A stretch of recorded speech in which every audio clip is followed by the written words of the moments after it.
everybody, I'm Bryan Norcross. This is an update of podcast number 4 of hurricane season 2021 and podcast number 60 in our series. I'm going to go over the latest on Tropical Storm Elsa here midday on July 1st, 2021. Luke Doris is going to be along in a few minutes when we talk with storm expert Dr. Hal Needham. Now, if you've already listened to this podcast, because it was already posted yesterday, this first segment is going to be the update, and then our interview with Dr. Needham will be coming up, and that'll be the one we recorded yesterday. Now, Hal has gone up and down the coast studying storm surge events and going through historic records to create an accurate storm surge database. And of course, storm surge is super complicated, and we have a lot to talk to Hal about. You'll learn a lot about storm surge. That's coming up. As I said, I'm recording this update on Thursday, July 1st, 2021. If you're listening at some point in the future for the latest weather, of course, you've got to watch Channel 10 in South Florida or on local10.com, where we stream all of the Local 10 newscasts free to everybody in the world. So you can just go on local10.com and get the latest, and we'll be keeping you up to date on Elsa on local10.com and, of course, on Channel 10. And there's the Max Tracker Hurricane app for the latest information, as well as the Local 10 Weather Authority app for the current weather information for anywhere you are. And if you go on local10.com/hurricane and you sign up for the newsletter from Bryan Norcross, I'll keep you up to date there. It'll be emailed directly to you every day whenever there's something of interest going on. And of course, there is something right now. Okay, so let's talk about Tropical Storm Elsa, formed in the Atlantic. It's the earliest E-storm in the record book. The previous one was just last year. Edouard formed on July 5th, so we beat it by more than 4 days because it was late in the day on July 5th when it formed. It's also very rare to have a storm form this far east in the Atlantic. Only once in the record book has this happened, and that was in 1933. So this is an oddball storm. It also formed south of the Saharan dust plume that we've all been talking about. So therefore, it isn't being inhibited by Saharan dust like the previous system was that we were a little bit concerned about, but got wiped out really by the dust. But this one is tapping into undusty air down farther south. So it's all kind of a freak. And now we're pretty confident what's going to happen in the next couple of days. Elsa is expected to intensify and move into the Caribbean. But about Saturday, things get iffy. There's a very strong high pressure system to the north that's spread across the Atlantic, and that's what's driving Elsa in a big hurry toward the Caribbean. But there's a big dip in the jet stream coming along the east coast of the U.S. that is also unusually strong, and that's going to push the high out of the way. So the driving force behind the tropical storm is going to weaken, so Elsa will slow down, and that dip is going to make a path to the north available to Elsa. So the big question is, when does it make that turn to the north? The thing is that some of the high-quality computer forecast models say that's going to happen pretty early, and we'll start to see it on Saturday, and Elsa will turn north and crash into the tall mountains in Haiti and the Dominican Republic, and that will weaken it dramatically, and it'll move north well to the east of Florida as just a weak system and not be an issue. Others say that it's going to be a stronger system and end up going over Cuba into the Gulf of Mexico or near Florida or something like that. It's a wide range of possibilities. Now, in an odd flip of what we normally expect, the models that show Elsa being weaker show it turning sooner. The ones that show it getting stronger in the Caribbean and being a stronger system as it crosses the islands and moves to the west, those show it going more in the Gulf and Florida. Usually it's the other way around. Usually stronger systems turn north sooner and weaker systems go farther west. But because the high is pushed so far out of the way, it just changes the dynamic in this situation, because this dip in the jet stream is unusually strong for July, let alone for even late June. So the point is, the uncertainty is very high. The National Hurricane Center cone is just an average of this broad set of possibilities. if you really were to design a cone for this storm, it would be much wider than the cone that you're seeing online. So the bottom line is that we may have to deal with this in South Florida or in Florida in general. On the West Coast is still has a possibility of having to deal with it. So everybody in Florida may have to deal with this thing early next week. And unfortunately, we're going to have to stay tuned over the holiday weekend and see what happens, especially around the Saturday time frame. Of course, we'll keep you up to date on Channel 10 in South Florida, or again, local newscasts all day on local10.com, plus on Facebook and on Twitter, of course. We'll have the latest information. So let's go ahead and bring in the interview that Luke Doris and I did yesterday with Dr. Hal Needham, a climate data and natural hazard scientist specializing in storm surge. Hi, Hal. Welcome to our podcast. Thank you so much for having me. So I want to talk to you in detail about your storm surge database called USurge, but let's start at the beginning. How did you get interested in storm surge in the first place? You know, I was actually living in Alaska. I was working for the University of Alaska, and I was traveling in the Bering Sea area and got involved in coastal climate projects, and they actually have storm surges up there from tropical systems that hit East Asia and then become extra tropical. And I started seeing these big floods in Western Alaska, and a fellow scientist, this was around 2004, 2005, said, wow, I would really get into coastal flooding if I was just starting my career, because, you know, this was just after Hurricane Katrina and the 2004 Indian Ocean tsunami as well. So coastal flooding was really in the news at that time, and I really got an interest in flooding in general. Yeah, it makes sense. So is storm surge your day job, or what do you do when the water isn't rising, so to speak? Yeah, so, you know, I began to take an interest in this hazard, and then in 2008, I had the opportunity to be a full-time graduate student at Louisiana State University and to study applied climatology. And so when I was looking for a topic then, I thought, you know, it would be interesting to really study storm surge risk and coastal flood risk.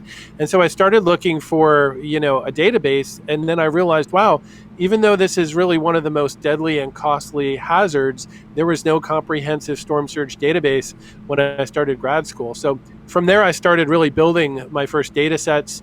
I was a master's student and then a PhD student.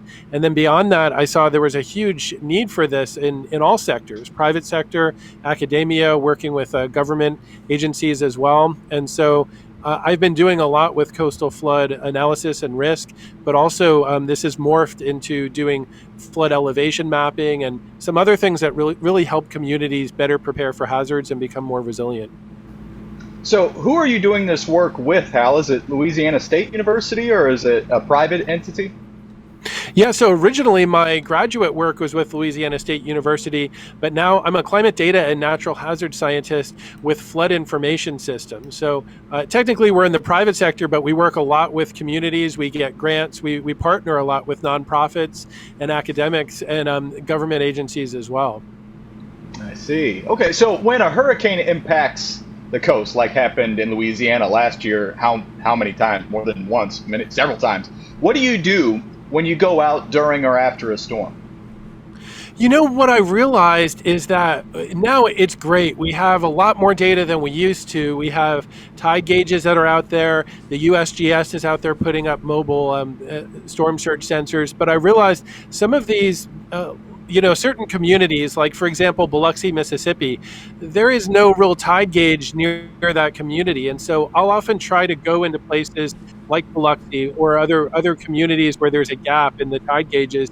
And we deploy these flood monitoring systems. So essentially it's capturing storm surge, but in a different way. Instead of just a sensor that's out there on the beach or in the field, we'll often put these flood monitoring systems at people's homes. And so all we need is that someone's willing to let us enter their property, and they need to have an elevation certificate. That's an official survey that a surveyor's come to their property and survey the elevation of the ground and also their first floor elevation level. We will come in and actually calibrate this flood meter so that it's already surveyed, and we're documenting then the flood levels at that location. So typically, I do like to travel during hurricane season. I like to do field work on the ground, and I like to try to find areas where we can fill in the gaps. where there is not that much observed storm surge data. So you were in Louisiana, as I recall, during Laura and Delta and maybe other storms. What was that experience like? And there's a place, for example, where there are big voids in the water level measuring systems that we have out there. Did you deploy your strategy through Cameron and nearby places in Louisiana, for example? Yeah, that is a great question. So I was on the ground there for Hurricane Laura and Hurricane Delta. Laura was just so catastrophic and vicious. I mean, coming in with maximum sustained winds around 150 miles an hour. I was in a parking garage in the southern part of Lake Charles. And I like parking garages. It gets you up above the floodwater, but you have a 360-degree view. Actually, a security guard kicked me out of the parking garage. That had never happened before, just before the outer bands came in. And so I ended up driving back home to Galveston where I live for the landfall. And then I was back in the field the next day. I was able to do some field assessments and field measurements the day after, or actually 2 days after landfall. And yeah, that area down by Cameron and Creole and Grand Chenier and these other areas just got pounded by the storm surge there from Laura. There was a lot of storm surge on the coast and even inland, fortunately, in more of the rural areas of the coastal prairie. For Hurricane Delta, I was actually on the ground in a place called Delcombe, Louisiana, where there was a decent surge that pushed in there through Vermilion Bay, and I deployed one of these sensors right there at the port in Delcombe. And that was interesting because there was a grocery store right next to the port, and they had a high water mark that had come from Hurricane Laura about 6 weeks before. So that's really interesting when we can see multiple high water marks in a community,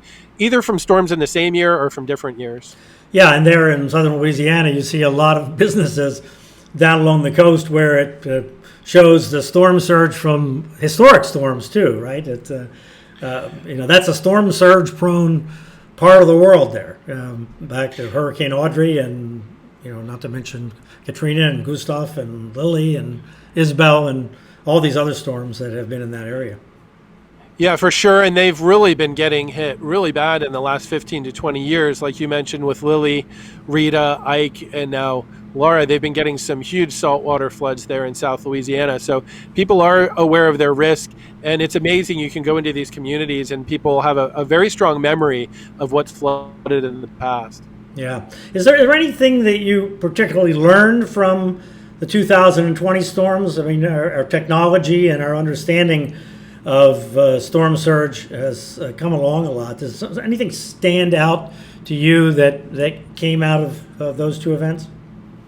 Something that really stands out to me is this concept of citizen science, of coming alongside. I'll do a post on social media and I can't believe how quickly I'll get a dozen people say, absolutely, we would love to help in any way possible. Here's my elevation certificate. Here's my property location. You can absolutely come out and install a sensor. People like that idea of participating, and depending on the storm, if it's, say, a weaker tropical storm with just a lot of flooding, people in an elevated home might actually stay there through the storm, and they can actually be capturing photos of the water on the flood meter through the storm. There was a couple that stands out to me. They were celebrating their 47th wedding anniversary last year during Tropical Storm Beta in Texas. And in that case, I said, hey, could you just take a picture of the water level at least every 3 hours? So they were doing it through the day, and I got a picture at 9 p.m. And then at midnight, I get this picture from them, and I thought, I can't believe, they stayed up really late. And then 3 a.m., here comes another picture. And I said, y'all can get some sleep, And they just said, hey, this is a great thing. We love being a part of this. And they were elevated, they were safe, but they were capturing at least every 3 hours the water level. Through those data, we could create a real-time flood inundation map for their community because we knew exactly where the water was. So, that interest that people are staying up all night collecting observations and sharing them, I hadn't really seen that before, and it was really exciting. Yeah, I can imagine.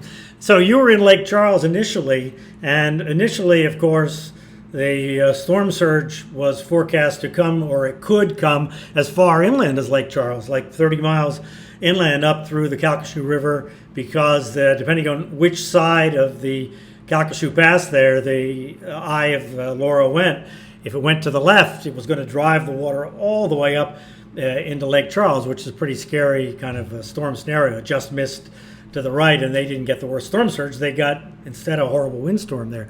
But and I'm sure that's a kind of a particular scary storm scenario. But in your time looking at this, what's a especially scary situation or difficult situation or dangerous situation that you've seen that could have happened or did happen?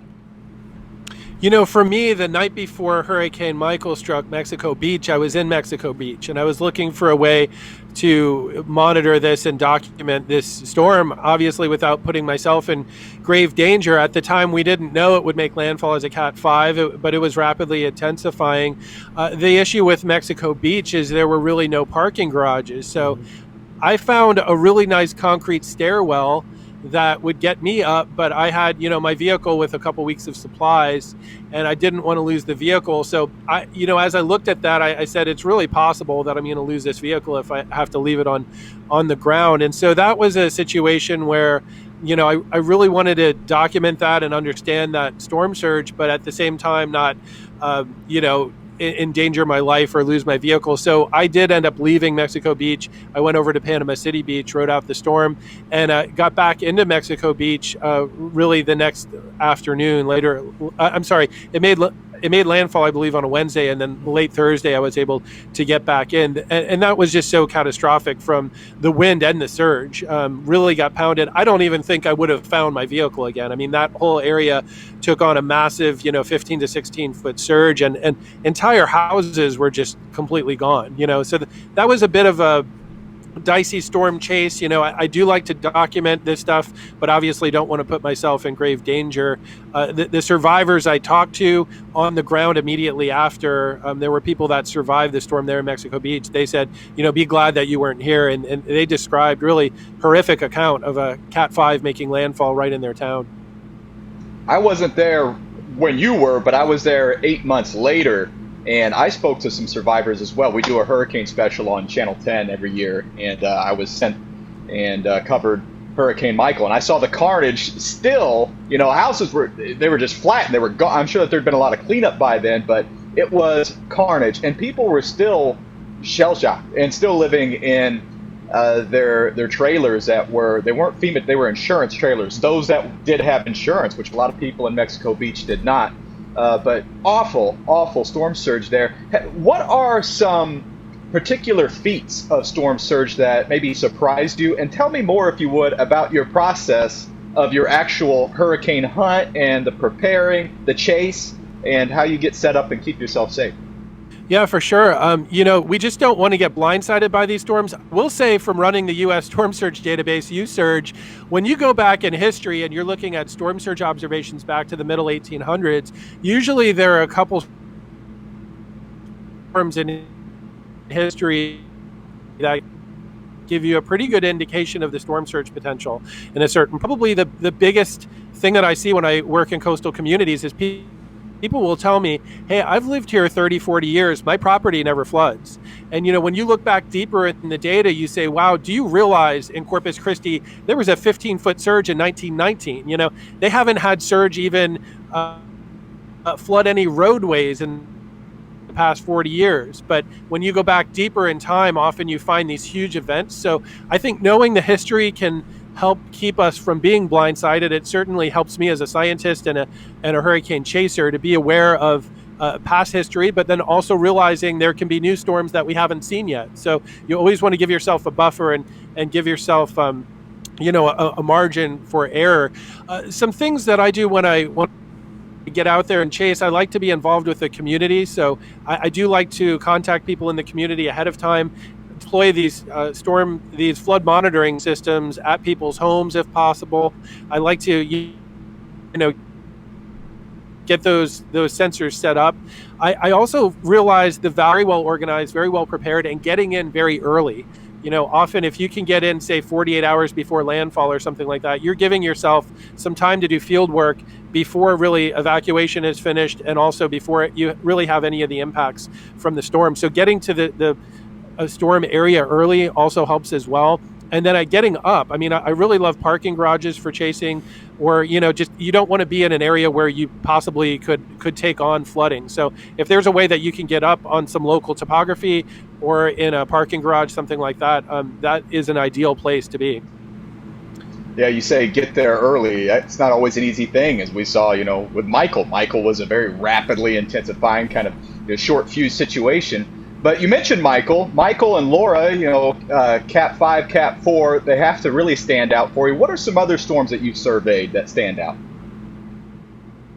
Hurricane Florence was interesting to me in 2018. And the reason it's interesting, I live in the Houston, Galveston area. And so we were all, very devastated by Hurricane Harvey in 2017. Well, in 2018, I was on the ground in North Myrtle Beach, South Carolina, talking to some folks as Florence was coming in, with a big impact there, especially in North Carolina. And just from talking to people, even professionals, like I spoke with people on a professional video crew, and, we were talking about this storm. And what surprised me in that storm is so many people said, I feel safe with this because I did okay during Hugo.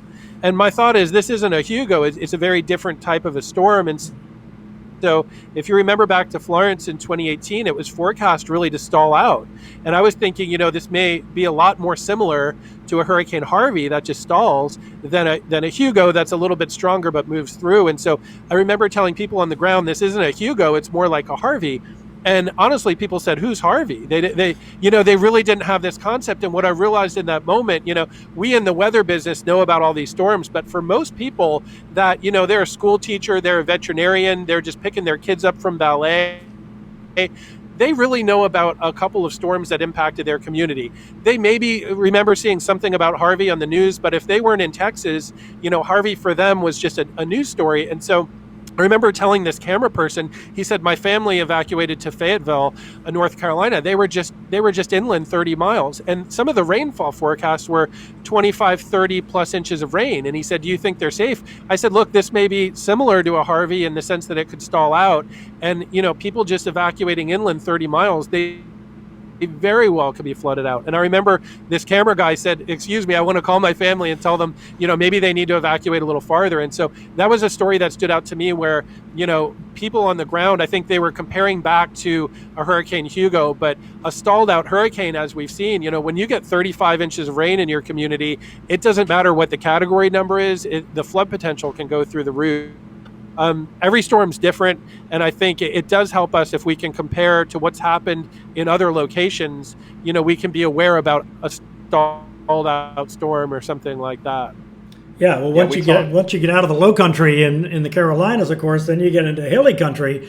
I mean, significantly hillier than in Texas, right? So a lot of rain in the hills is a whole different thing. We have that issue in South Florida. People say, well, I was in Fort Lauderdale or Hollywood or something. I went through Hurricane Andrew, so I know what hurricanes are like.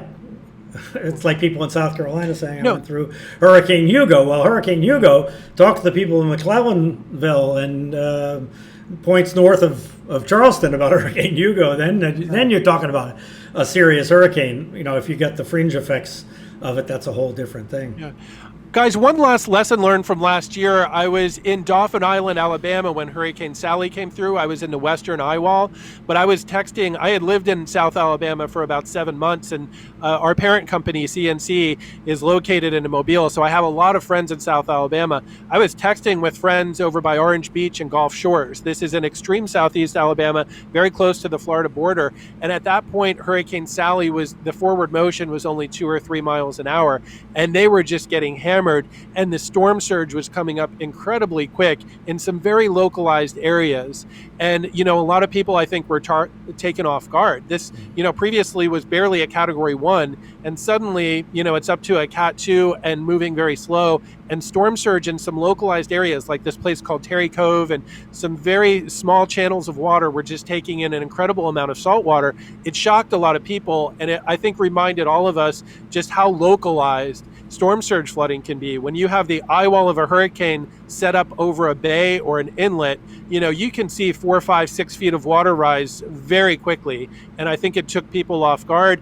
And, in a very small geography, a storm like that, you might actually get your 500-year flood or something like that. That could actually be worse in a very small geography than, say, a Hurricane Ivan or a Katrina. In fact, some people on the ground said this was worse than both of Ivan and Katrina, which really had broader geographic impacts. But in a small area, sometimes just the right storm in the right position, moving slowly, could actually be the worst storm they've ever seen. Yeah, well, Luke and I have talked with the Hurricane Center folks about Sally on the podcast here, and it was a really difficult storm to forecast, and a storm that was not well forecast, and the strength of it in the western Florida Panhandle was a surprise. What was it, Luke, that they went right to hurricane warning, right? There was no hurricane watch. I think they were under a tropical storm. They were thinking they were going to get tropical storm strength winds, and then suddenly the storm just kept drifting east. Wasn't that it, Luke? Bryan, I'm gonna be honest. A lot of 2020 stuff, it kind of melds together. You have a really solid brain for cataloging all of that. For me, I have a more difficult time, so I can't say with. I think that's what. Well, as I recall, that you may know how I think that they had a tropical storm warning. They were expecting basically tropical storm conditions, and then they end up with a hurricane and ended up with an extra 2 to 3 feet of water above what they were widely anticipating. I'm kind of with Luke on this one. I think we have to agree, Bryan. You have this encyclopedic mind, which is amazing. What I do remember, though, from Western Florida, there, I think some folks and friends of mine over by Pensacola were really surprised by not only the wind but the surge with that. Right. And something we do with U-Surge, we actually build out a community's entire storm surge history. And so for Pensacola, we have high water marks for 59 hurricanes and tropical storms going back to the late 1800s. And Sally was actually the fourth highest water level all time. So I think people were surprised to see a number 4 on the list coming out of this storm that, like you said, people may have just been expecting tropical storm force winds. Dr. Needham, real quick, I'll just make this quick question. If you read about the Galveston hurricane, in the accounts it sounds like it was almost a tidal wave with the storm surge. How quickly does storm surge rise? How quickly can it rise, generally speaking? Yeah, that's a great question. I mean, generally it's pushing in. It almost looks more like a river.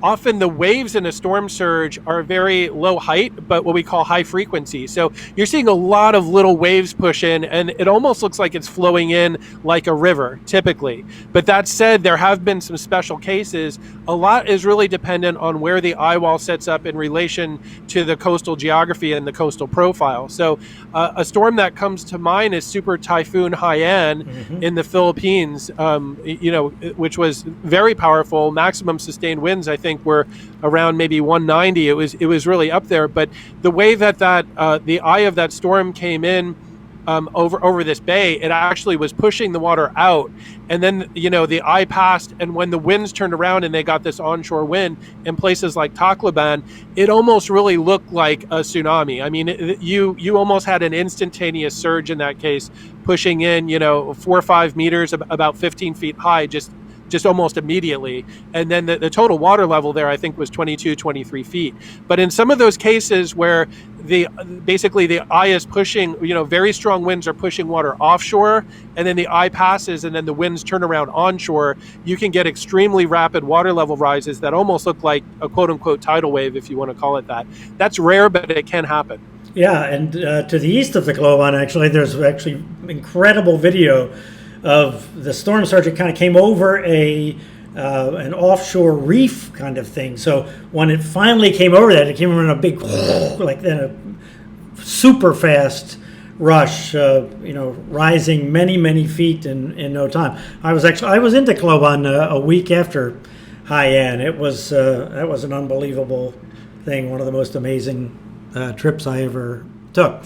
So you live in Galveston now, right? I think you said, Hal. And obviously Galveston has a rich hurricane history, kind of like Miami, including the epic 1900 hurricane, of course, and the just amazing and crazy and tragic stories from before, during, and after that storm. And then the building of the seawall. I mean, just the building of the seawall is such an unbelievable story. And then another Category 4 hits in 1915, just 6 or 7 years after they got the seawall done. And then in 2008, Hurricane Ike, a giant Category 2, made us all aware of how much storm surge even a Category 2 can generate if it's a big diameter storm and in the Houston, Galveston area, and then the petrochemical problems and everything. With all of that, there's been talk about the hurricane threat in Houston and Galveston and the idea of building a big gate at the entrance to Galveston Harbor called the Ike Dike. What's the status of that, and what would that do, and how would that change the storm surge threat potential for Galveston and the Houston area in general? Yeah, so the upper Texas coast has this really big storm surge risk, not only from the amount of hurricanes that make landfall, but the water depth offshore, or what we call bathymetry, is actually very shallow. So if you go walking 100 yards offshore in Galveston, you're maybe not even up to your waist in water. If you do the same thing in Miami, you're probably above your head in water. That shallow profile there really pushes big storm surges in. So like you said, we've had big storm surges in 1900, 1915, 1961 in Hurricane Carla, somewhat of a big surge in 1983 with Alicia, but Hurricane Ike in 2008 was a huge surge. Galveston City itself, I would say, has been pretty lucky in the past several decades. A lot of people consider Ike to be a worse case because the eye came right over our city, but had the eye been 20, 30 miles to the southwest, the surge would have been a lot higher. Last year during Hurricane Laura, there was a time, I think, where the Euro model was actually bringing Laura in as a Cat 4 just south of Galveston. I don't think many people realize how devastating that could have been. So like you mentioned, Galveston has had a lot of hurricane history.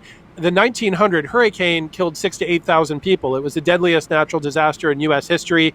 And like you said, afterwards, a seawall was built from 1902 to 1904. And the entire island was actually raised in what was called the grade raising project. So this was a 6-year project to raise the grade of the island. It really helped minimize those impacts in 1915 and other years. But a lot of people think because we have the seawall and because we've raised the island that we're safe from hurricanes. But I've noticed that with the island sinking, a lot of upper Texas coast is subsiding or sinking. Sea levels are rising. Right now, the top of the seawall, which is the highest part of our island, is only about 12 feet higher than high tide. And so, Laura came in with a 15, 16-foot surge that would have completely washed over Galveston Island. And then some of the biggest impacts would be in Galveston Bay there. We have some of the largest petrochemical facilities in the world. And as we know with storm surge, often surge levels peak on the inside parts of bays and inlets. And so often people think of harbors and bays as safe places, which they usually are conventionally, but in a hurricane, that's where we can actually see the highest water levels. So I'm very concerned about the potential flood impacts, both from flooding, but also from, potential petrochemical accidents. If a direct Cat 4 or even a Cat 3 hurricane hit there in Galveston Bay. There has been a lot of talk about building this coastal spine, coastal flood protection system. Some people call it the Ike Dike. It could potentially be a very large seawall that goes more than 70 miles up and down the coast and actually protects certain areas of Galveston Bay. We've talked about this gate system where potentially there could be a gate system at the entrance to Galveston Bay to keep water out of the bay.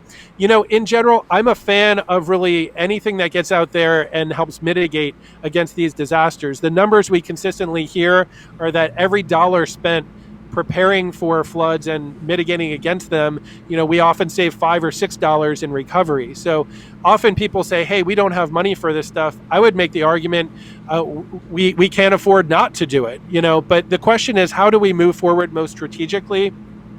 Personally, I think what would be great is, like, for example, Galveston, we're protected on one side, but, to finish out that seawall and make what we call a ring levee, just to basically, to make a levee around these dense developed areas.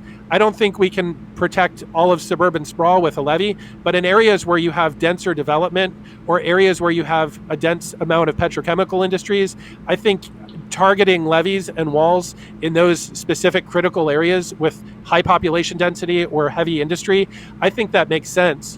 Getting out to a gate system, something like that, it's definitely more complex, not only with designing it, but also there's been a lot of talk, what would the environmental impacts of that be? Would that change the exchange of salt and fresh water? Would that really impact the environment? I think a lot of that still needs to be studied. So I'm concerned if we start with a gate system, the cost of it that'll be the most expensive thing to build and the most complex thing to build. I would recommend starting with protecting our high density areas and our highly industrial areas, but I think we cannot afford not to do some kind of protection. There's a similar discussion going on here. The Army Corps of Engineers just proposed a 20-foot wall in Biscayne Bay, and you were talking about bays moments ago and how they, sometimes are thought of as safe harbor, but we have Biscayne Bay just south of Key Biscayne, where ocean water can just surge right into that. How is the Houston-Galveston area different from Miami? Yeah, that's a good question. So we have a large bay there with Galveston Bay, which I think is a little bit different than Biscayne Bay. Biscayne Bay seems to more go like along the shore there, if I remember. Both of those areas would be localized maximum for where we could see storm surge. I'm thinking down by, say, Cutler Bay or area over, even those areas by the Deering Estate getting south of the city of Miami. Those areas along the bay there, I think we could actually see some localized maximum. And the same thing with Galveston. The localized maximum I think that we could see would be, say, a slow-moving Cat 4 or Cat 5 with the eye wall going over Galveston Bay. Some of the differences, I think Galveston Bay, you have probably, I think, a larger area, so you could potentially push more water. And then I think the difference with industry, I mean, a lot of Galveston Bay has industry all around it. But the general concept of finding areas where we see localized maximum, I think Biscayne Bay for South Florida really has this potential to have greater surge than other areas because the bay itself has this fairly shallow water. And if you put a Cat 4 hurricane with the eye wall over the bay, I think you can get some pretty big surges like we saw with Hurricane Andrew, even though it was very small, was able to push, I think, around maybe 16, 17 feet of water there with peak surges in Biscayne Bay. Yeah, right into the Deering Estate, I believe. So we had another storm that was particularly bad back in 1926. Can you tell us about what happened specifically with that storm and what it would look like if that were to hit today, maybe? It's so interesting to look back at the history of South Florida. We see some strong hurricanes in the late 1800s, and then the 1920s, like you mentioned, 1926. We have these iconic photos. There's a photograph of Miami in 1926 with just the tops of palm trees sticking out of the storm surge. In U-surge, our highest watermark from that we think is credible is around a 15-foot storm surge in Coconut Grove. And so, imagining putting that kind of storm surge today in South Florida, where we've been, knock on wood, fairly lucky in recent times. Hurricane Andrew, obviously a very vicious storm where it hit, but fairly geographically small in the center of that, centered really south of town with the peak surges down more towards Cutler Bay and the Deering Estate. When you look back at the 20s and we see the storm of 1926 and we see 1928 and these other storms, as well as some of the storms getting into, say, like the 40s and 50s, eventually those types of storms will repeat, but we've added so many millions of people. So my concern is always for places that have not seen anything big in a long time, and that people say, we're familiar with hurricanes, but they just haven't seen a big surge. If we repeated the 1926 storm, for example, the Great Miami Hurricane today, I think there'd be a lot of impacts there to people along the coast, and a lot of the people there would have never really seen anything like that in their lifetimes. Yeah, if we start having hurricanes in South Florida like we did in the late 40s, people will think the world is coming to an end. You have a Category 4 hurricane hitting South Florida almost every year. Well, where do you find the historical storm surge values, and how do you have confidence in the records that you find? Have the measurement systems changed over the years? Yeah, that is a great question. I was amazed by how much historic data is out there. You start in the late 1800s with U.S. Army Corps maps. We have some great maps from as far back as, say, 1886. And I'm thinking of the 1915 map, what I sometimes call the forgotten hurricane that hit southeast Louisiana, right down by New Orleans. This was a Category 3. We have a very detailed U.S. Army Corps map that is shaded. Everything that flooded in saltwater gets shaded in dark gray. And then we have dozens of high water marks that were all measured precisely above mean sea level. So a lot of times these are measured quite precisely. Sometimes they're not. It just depends. Often these observations will measure above a certain datum or measuring mark. So you may have a map, or you may have a source that says this is how high the water levels were above mean sea level, or mean low tide, or something like that. We use a lot of historic maps, for example, like the Army Corps that I mentioned. National Hurricane Center provides tropical cyclone reports from 1958 to present, and many of those reports have data in the back in appendices. NOAA tides and currents. So NOAA has a series of tide gauges that go back as far as 1904. And so we have more than 100 years of tide gauge records in some locations. We also have a lot, I would say, in the past 15 years, a lot of data coming out of USGS and FEMA as well. So we have a lot of different government sources. And then we have scientific sources from people that have published scientific papers or done field science. And then also a lot of anecdotal data. So in my master's degree, I read through 3,000 pages of historic newspaper. And so those were coming from Galveston and New Orleans and Tampa and Miami. And usually with those, you're getting eyewitness accounts or just more anecdotal accounts, but that really helps to fill in the gaps. We usually don't know exactly perfectly what's happened in a location, but once we build out the high water marks for, say, 50 or 60 hurricanes, we really start to get a feel of what's happened in this location and what the surge potential is. Yeah, just as an aside, in the historic record, in the HURRDAT database the Hurricane Center has, there's a big hurricane that it shows in 1888 coming over Miami Beach.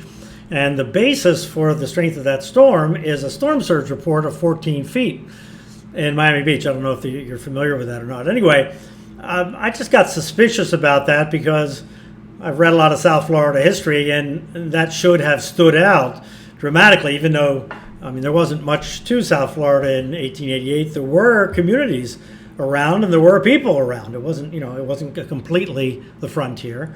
Anyway, I went back and researched that and found that the hurricane did not hit Miami Beach. It actually hit closer to Fort Lauderdale, and it was probably around a Category 1, if that, strong tropical storm, because the records were in the National Archives from the houses of refuge that were built, one in Miami Beach and one in Fort Lauderdale, and then on up the coast into Palm Beach County and points north, looking to help shipwrecked victims, as a matter of fact, that would hit the reef offshore. So anyway, just as a little aside about the 1888 storm.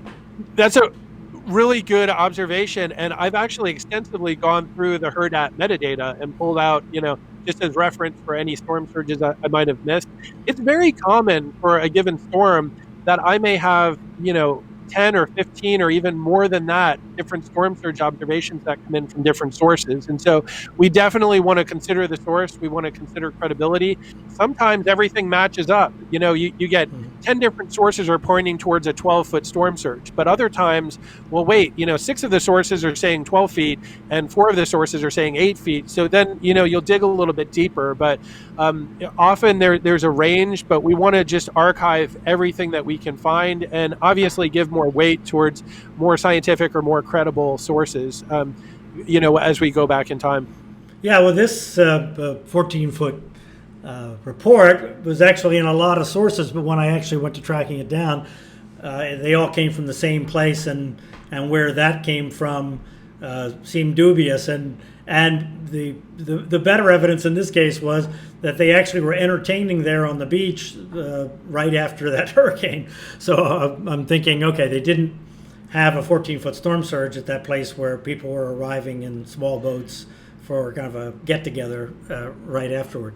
So, I think sometimes some of the confusion may come from really storm surge technically is a still water level height above where the water should be. And sometimes they'll tell me, no, I know the water got to 30 feet. And it's, that often includes waves or wave run up. And so sometimes you'll get two different people will tell you very different accounts of what happened. Often the difference may be wave action. Yeah, I think in this case they got the hurricanes confused. I think he's probably looking at a hurricane in 1876 somehow and just got the data confused in this one table that kind of then was promulgated through other sources. So talk about your USurge database. How is it different, and why is it better than using a computer model to know how high a storm surge can get in a particular location? Yeah, so it's really, the comprehensive U.S. coastal flood data set with communities from Texas to Maine, using every possible scrap of information we could find, both from government sources, from academic sources, from anecdotal sources. It gives some insights that, you may not see in the modeling. I would say, as I've worked in communities and I've run statistics on these data, and I've come up with what I consider to be a data-driven 100-year flood, often the levels I'm coming up with are several feet higher than computer simulated levels. And so, that's something that I think we need to use in conjunction with the modeling. A great example would be Pensacola, Florida. The FEMA's base flood elevation, what we say is the 100-year flood and what people need to build over, is 7 feet. But, once we start plotting out the water levels, we see 3 hurricanes, 1906, 1926, and Hurricane Ivan in 2004, that pushed more than 9 feet of water there into Pensacola. And so I've worked with communities where I've thought, if you really knew the flood history in this location, you'd probably question what the computer models are saying. That said, sometimes the data-driven perspective matches up very well with computer models. And also, some areas of the coast just haven't been hit. And so I do want to say, I think modeling is very important and very valuable, because there can always be a new hurricane that's very different than anything we've seen before, and the models there are invaluable to provide guidance. But that said, I do think that sometimes models may have false assumptions with them. A quick example for that, I published a paper in 2014 that took all of the storm surge levels that I had archived in the database and ran that against hurricane conditions with landfalling hurricanes. And what I found is that storm surge levels did not correlate very well with the maximum sustained winds at landfall, but they correlated much better with the maximum sustained winds pre-landfall. And at 3-hour increments, it always improved to 18 hours before landfall. And then it started dropping off. And so, I found, wow, if you correlate the storm surge height with the hurricane intensity pre-landfall, with 18 hours being the best fit, you correlated much better. And as I, tried to publish that research initially, there was a lot of opposition, I think, from some people in the modeling community that said that doesn't match with our models. And so sometimes I think it's important to bring a data-driven perspective in that may have a different way of looking at things, and maybe, find maybe some opportunities to improve the modeling, if you will. Just so I'm clear, USurge, it's not a tool for forecasting a specific storm, is it? It's more a vulnerability or hazard indicator from storm surge in general. Is that right?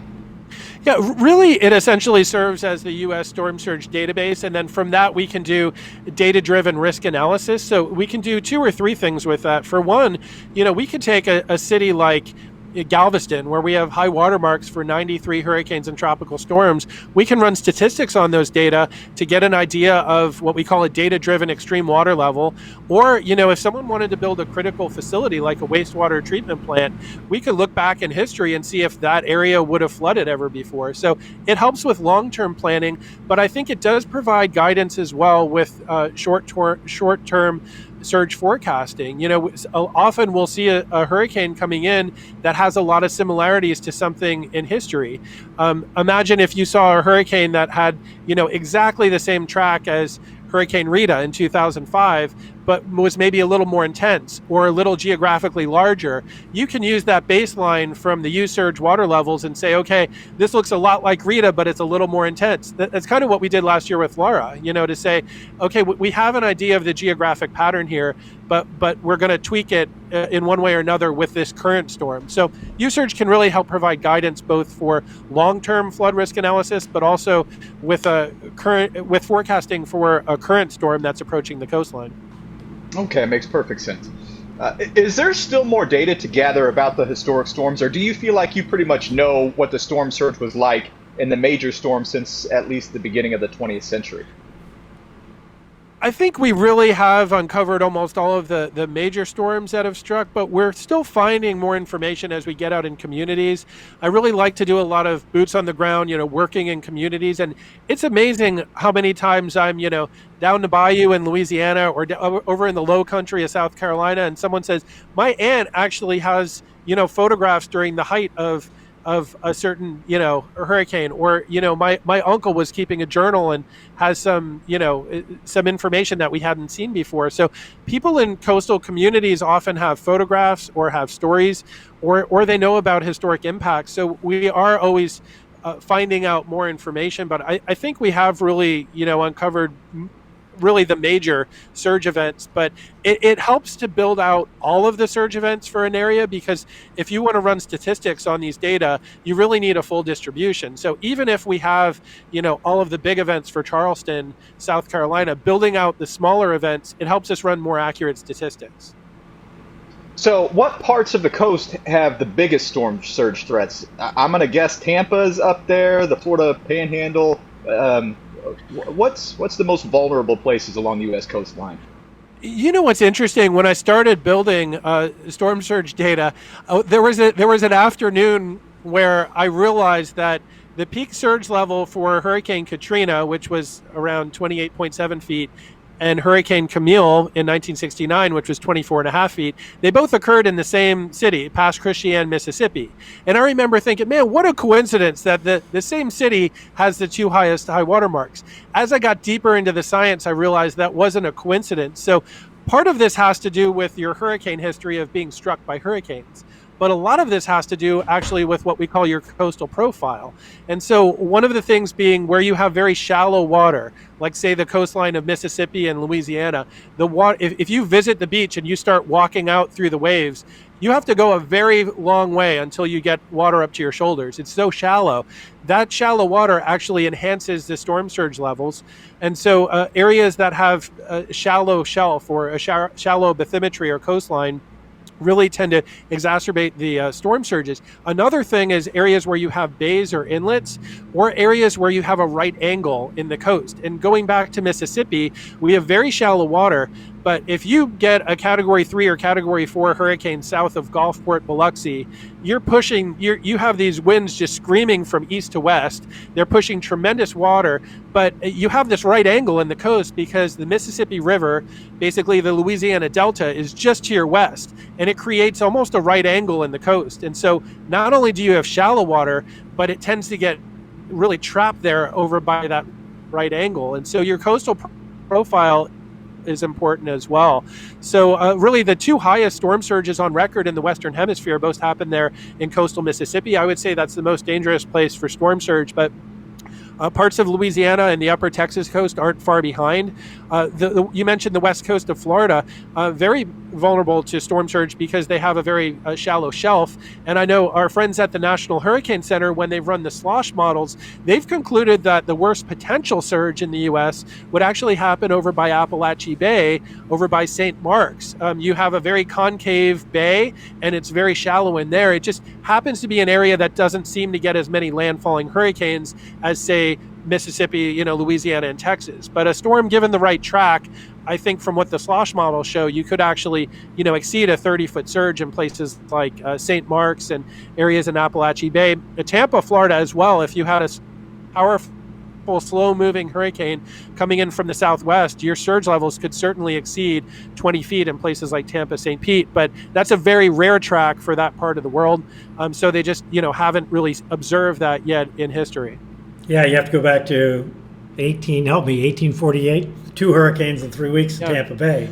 15 It's really interesting to compare east coast of Florida with west coast of Florida as well. The west coast of Florida, you tend to have a very shallow shelf, and so you do have more storm surge potential. The east coast of Florida, you get into Miami Beach and places like Fort Lauderdale, the water gets deep very quickly.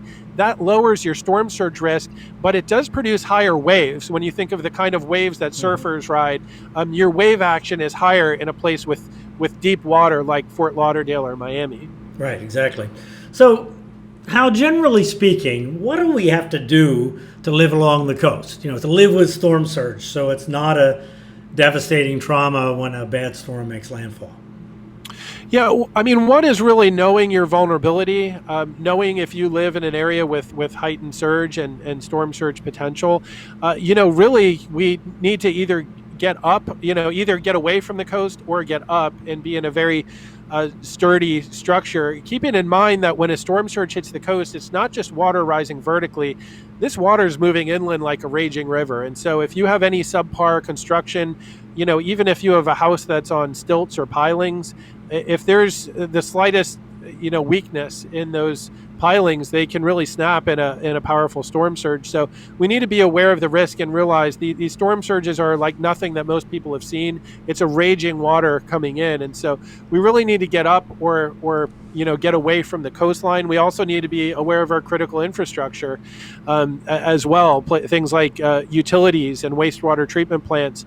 I mean, storm surge, if given enough room and enough time, could push inland as far as 25 or 30 miles in a place like South Louisiana. So it can come inland pretty far as well.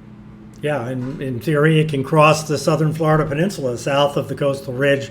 So south of Cutler Bay, there's no ridge there to stop storm surge coming over Homestead and all the way going to the Gulf. In just the right storm or just the wrong storm coming in just south of the peninsula. Like an incredibly strong storm, but theoretically. So where can people find out more about your database, or who has access to that?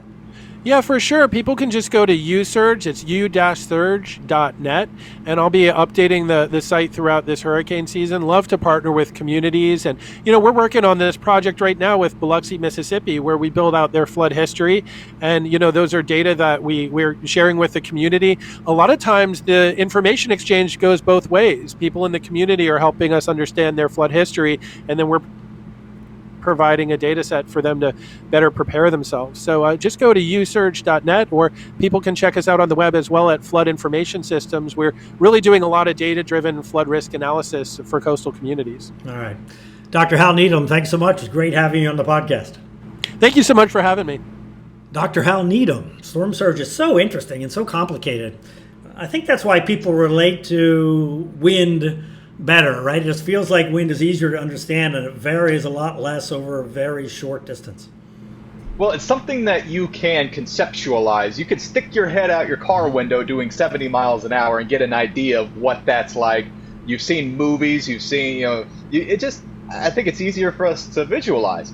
But with storm surge, it becomes almost a trigonometry problem, where, all right, the storm surge is going to be 11 feet. How far above ground am I? How far away am I? It really does get complicated. What's 11 feet mean? A lot of people probably don't have a great understanding of a lot of the terms that go with storm surge. So, yeah, I think it's horrendously complicated, difficult to communicate, and it's unfortunately a bigger killer than the wind. Yeah, if you ever go to the beach when there's a hurricane offshore and just stand in the surf, you can feel the power of the waves increases. It's different. The waves just feel different. In South Florida, we have that somewhat less because we have the Bahama Bank there, which if there's a lot of energy in the water out in the middle of the ocean, the Bahama Bank, the Bahamas essentially kind of breaks that up by the time it gets to Dade and Broward beaches. But you go to Palm Beach County, especially north of the Palm Beaches, go up to Singer Island or on the central Florida coast, and there's a big storm offshore, you can really feel it in the water. You feel the water being energized. And that storm surge, that's what's behind storm surge, is the energy of the storm in the water, driving the water toward the coast, not just the tides and the regular wave action. So you really can feel it in those kind of situations if you ever experienced. Yeah, and that firsthand from what did you surf? You surfed one of the hurricanes back in your Hurricane Betsy. days. Yes, I was. Wild, man. Yeah, You're a wild one. That was wild. All right. Our next podcast, we're going to talk to Robbie Berg, hurricane specialist and communications guru at the National Hurricane Center. We'll talk to Robbie about forecasting hurricanes at the Hurricane Center and how the cone and other forecast communications might change over the next several years. That's going to be next week. Be sure you subscribe to our podcast on your Apple or Android apps so you get notified when a new podcast is online. Or, of course, you can watch on Twitter or on Facebook as well, and we'll let you know when there's a new podcast out there. So until next week, for Luke Doris, I'm Bryan Norcross. Stay safe, be well, be sure you're vaccinated, and we'll see you next week.